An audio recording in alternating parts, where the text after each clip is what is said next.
Assalamualaikum warahmatullahi wabarakatuh. Salam Sobat Antik. Kembali lagi bertemu dengan saya Herlan di channel Transferware Indonesia. Udah pada tahu channel Transferware Indonesia? Saya ulas kembali ya. Channel Transferware Indonesia membahas sejuta informasi tentang porselen antik Eropa yang tersebar di Indonesia dan juga tersebar di seluruh dunia.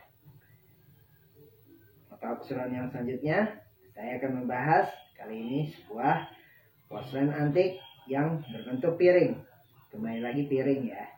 Tapi memang piring ini, apalagi porselen antik Eropa yang berbentuk piring, itu memang banyak tersebar di negara tercinta kita ini, yaitu Indonesia. Mengapa? Karena Indonesia pernah dijajah bahkan 3 negara Eropa, yaitu Portugis, Inggris, dan Belanda. Oleh karena itu, banyak barang-barang peninggalan mereka tersebar di seluruh wilayah Indonesia. Dan salah satunya ini nih, nyangkut di sebelah kiri saya, yaitu piring porselen Eropa karya Claudie Pottery & Co.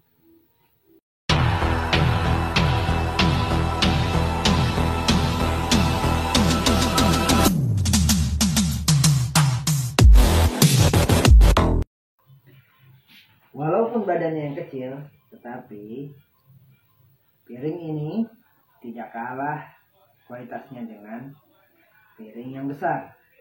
Mengapa demikian? Karena piring kecil ini adalah salah satu yang terlangka di dunia. Kenapa bisa saya katakan ini terlangka? Karena di Indonesia juga saya sudah mencari kemana-mana, baru hanya satu piring yang ada di sebelah kiri saya ini, yang merupakan ciptaan dari Claudie Pottery.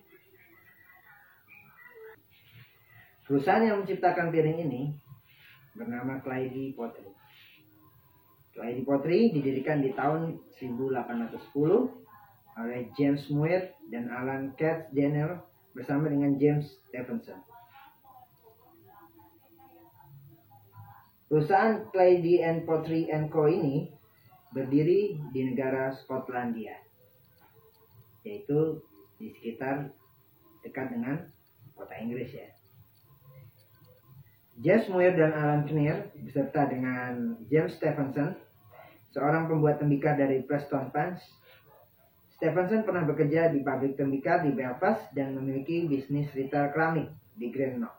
Bersama James dan saudaranya Andrew Muir, Stephenson adalah mitra pengelola yang terdaftar sebagai salah satu pemilik pabrik tembikar Clyde yang pertama. Jadi pabrik Clyde ini berganti-ganti kepemilikannya.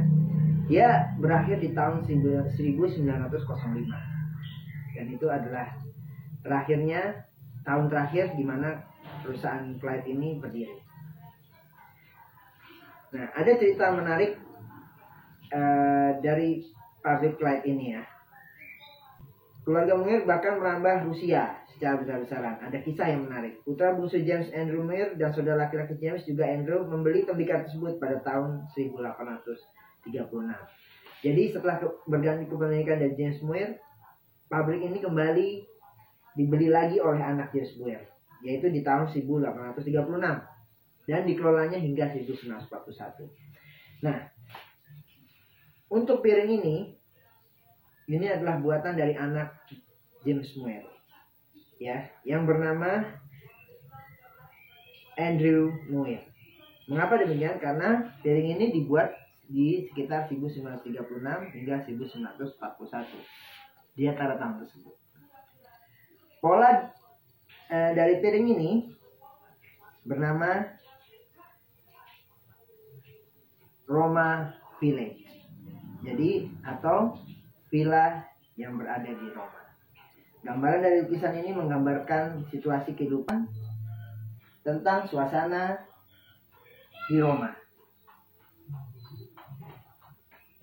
Bangunan-bangunan yang terdapat di gambar ini adalah sebuah villa-villa yang berdiri di tanah Roma. Mungkin di sekitar abad ke-17 atau ke-18 ya. Karena di sini bangunannya itu benar-benar kental sekali dengan gaya-gaya Victorian ya, yaitu gaya yang paling terkenal di abad ke-18. Ya, mungkin kalau kalian lihat bangunan yang di sebelah kiri atau sebelah kanan itu, mungkin kalau kalian pernah lihat Teater Jakarta, gedung Teater Jakarta yang ada di Pasar Baru, mungkin hampir-hampir sama ya bangunannya seperti ini. Ya, era-era seperti itu. Indah sekali ya, karena memang bangunan-bangunan Victorian itu kalau kita lihat itu benar-benar estetik banget ya bangunannya. Kita juga sangat rindu sekali dengan gaya-gaya seperti ini ya di era zaman dulu. Kalau kita lihat di video-video lama yang ada di YouTube atau sosial media lainnya ya, itu banyak video-video lama yang beredar.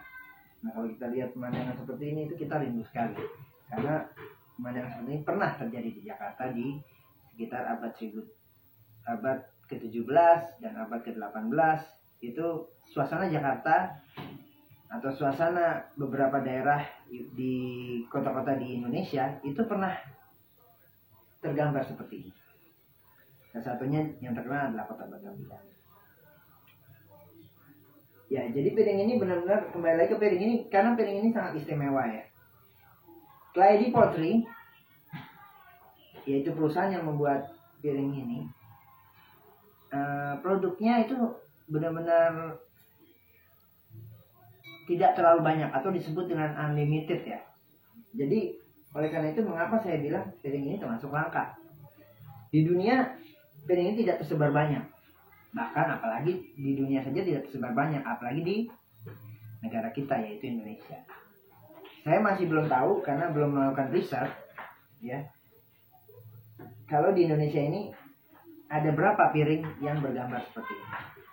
Kalau memang ini satu-satunya yang ada di sebelah kiri saya ini adalah piring satu-satunya yang ada di Indonesia, wah, kalau begitu piring ini bisa merupakan piring yang menjadi incaran para kolektor di Indonesia, khususnya kolektor piring-piring Eropa.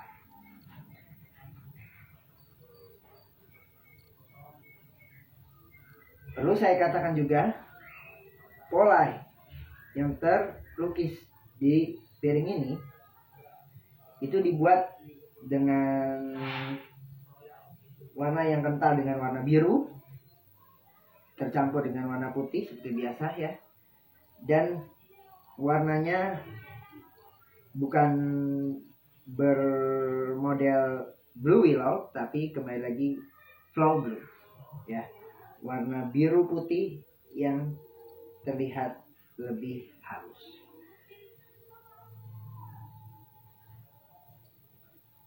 Kembali lagi juga saya ingatkan bahwa piring antik Eropa tidak sama dengan piring-piring antik Cina ataupun piring-piring antik dari negara Jepang. Piring-piring antik Eropa juga dibagi menjadi dua jenis. Yang pertama adalah piring yang di sebelah kiri saya ini, jenis yang seperti piring yang di sebelah kiri saya ini adalah piring berjenis transferware atau piring yang dibuat dengan motif cetak. Yang kedua, dibuat dengan hand painted atau dibuat dengan tulisan tangan atau lukisan tangan. Contohnya adalah porcelain Delft yang dibuat di kota Belanda. Kedua jenis piring Eropa antik itu memiliki keunikan dan kelebihan masing-masing. Untuk piring yang ada di sebelah saya ini atau jenis transferware, dia bukan hanya dibuat cetak seperti buatan cetak yang melalui teknologi saat ini ya, yang bisa dibilang adalah sablon. Berbeda lagi dari jenis tersebut. Pembuatan transferware cetak itu juga memiliki kesulitan yang tersendiri. Mengapa demikian? Karena piring ini dibuat atau dicetak dengan sebuah alat tembaga, ya, cetakan yang terbuat dari tembaga, dan diaplikasikan dengan sebuah kertas halus, ya, seperti HVS mungkin kalau saat ini, ya, hanya setipis HVS itu. Nah, dari situlah lukisan itu dibuat, ya, di selembar kertas HVS itu tadi. Jenisnya seperti HVS, ya, tapi mungkin di zaman itu bukan seperti HVS karena tipis sekali. Baru diaplikasikan lagi ke alat yang tembaga tadi, dan baru diaplikasikan ke porselen ini.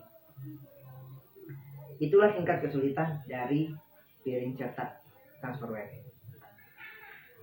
Jadi kalau ada orang atau teman-teman, ya, yang bilang, oh, hanya sebuah piring cetak, sekarang juga banyak.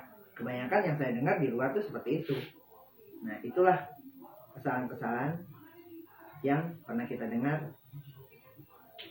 tentang pendapat porselen Eropa antik, ya.